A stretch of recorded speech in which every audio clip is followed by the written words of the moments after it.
I rise to support the motion. I'm Smart Adeyemi, and I represent the good people of Kogi West. And like Mr. President will attest to it, I personify the masses of this country. And each time I speak from the language of the man on the street. Mr. President, insecurity is a serious problem today in Nigeria. And there comes a time when you cannot but speak the truth, irrespective of the sentiment you may share. Today, Mr. President, all of us have been threatened.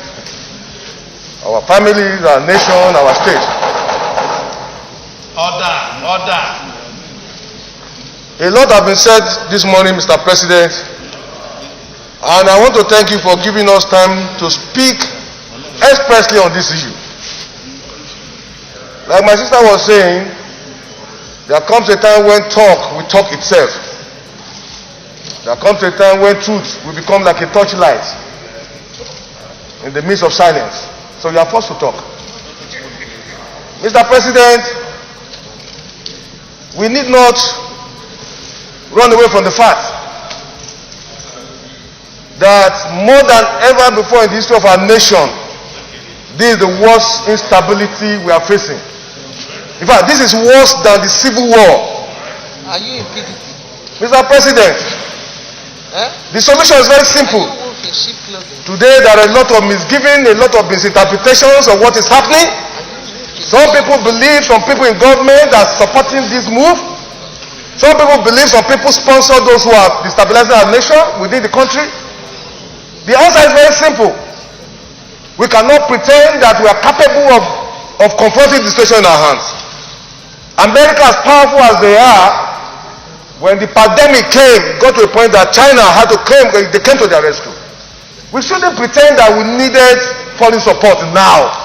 Let nobody deceive us, Mr. President. A lot of billions of naira have been voted for security services. Nothing is coming out of it. We wouldn't wait until our nation gets bombed. Let us shout and call for foreign support. I am a APC man and I've been supporting my party. But the president should get to know that it has gotten to a point that we who are supporters, who are members of the APC, we can no longer keep quiet. The president must rise to the occasion.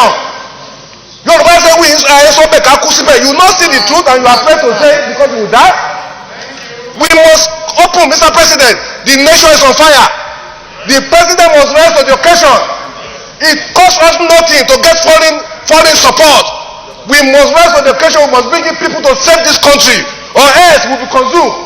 Every one of us will have a chapter for history. Whenever the history of this period will be written, whatever is our position, we have a chapter. We cannot keep quiet any longer. It has gotten to a point that we cannot sleep with our two eyes closed. We are not free. Our children are not free. The president must rise to the occasion. There is no nation that is so powerful that doesn't need support of other nations. Individual cannot say you will leave the war without any other person with you. So we must rise. The situation is our security system has collapsed. It has failed. And because it has failed, we need to look for foreign support. It costs Nigeria nothing. Forget the ego, forget the superiority of Nigeria in African nation. Today, we are facing serious problem. If our nation is to survive this period, I'm not in doubt that the security architecture we have today cannot cope with what we are facing. Every part of this country is threatened. From the north to the south, nobody is safe.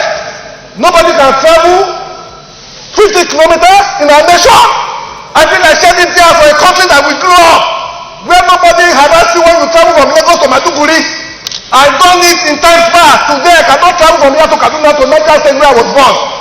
The president must know that this is a bad time for our nation. We must look for foreign support to save this nation. This is my position, Mr. President. We must rise to it. They are killing people in the east, in the west, in the south, in the north. We should shut down the National Assembly. Let's shut down. If we cannot save this country, we stay in our homes. Our country is bleeding. People are in poverty. There's no food. People are hungry.